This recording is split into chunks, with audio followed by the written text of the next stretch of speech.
Ó ní agbára. Ẹ wo obìnrin yìí tí ẹ̀mí burúkú ń tẹ̀lé káàkiri. Ẹ̀mí yìí ni wọ́n ti yàn láti lè má jẹ́ kó ní ọkọ láyé, láti lè má jẹ́ kó ní ibùjókòó. Ó ń lé àwọn ọkùnrin sá. Ẹ wo nǹkan tó máa ṣẹlẹ̀ báyìí. Tó bá jẹ́ pé ìgbà àkọ́kọ́ rẹ̀ tó ń wo fídíò mi, follow mi, ọwọ́ rẹ̀ tó fi tẹ like sí fídíò yìí, tó fi share, ó ní fi gbókò ọmọ sí. Ibi tí ọkùnrin yìí ti ń bá obìnrin yìí sọ̀rọ̀ wípé òun fẹ́ fẹ́ kó fún un ní nọ́mbà, ibẹ̀ ní ẹ̀mí aláyànlé yìí ti dé tí ò fẹ́ kó ní ọkọ. Jẹ́ n kọ́kọ́ gbàdúrà fún ọ kí n tó máa tẹ̀síwájú sẹ́. Agbára tí wọ́n yàn tì ọ́, ẹ̀mí tí wọ́n yàn tì ọ́ láti lè máa lé olórí àti aláàánú sá lórúkọ Jésù. Iná ẹ̀mí mímọ́ pín yín ní yàbá yìí. Táìpù àmì rẹ̀. Now, ẹ̀mí yìí ń tẹ̀lé káàkiri. Bákan náà, ọkùnrin eléyìí náà tó fẹ́ láti fẹ́ obìnrin yìí. Túmọ̀ nǹkan tó tún ṣẹlẹ̀ ní ibi tó ti ń bá a sọ̀rọ̀ lọ́wọ́ wípé kó fún un ní nọ́mbà. Tó dẹ̀ jẹ́ pé obìnrin yìí ti ń wá àti ní ọkọ. Ẹ̀mí yìí tún dé, ó tún lé ọkùnrin yìí sá. Ẹ wá wo nǹkan tó máa ṣẹlẹ̀.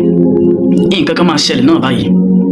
Jọ̀ọ́ mo gbàdúrà fún ọ, gbogbo agbára kágbára tó ń lé aláàánú sá fún ọ lónìí, agbára yẹn expire nínú ayé rẹ̀.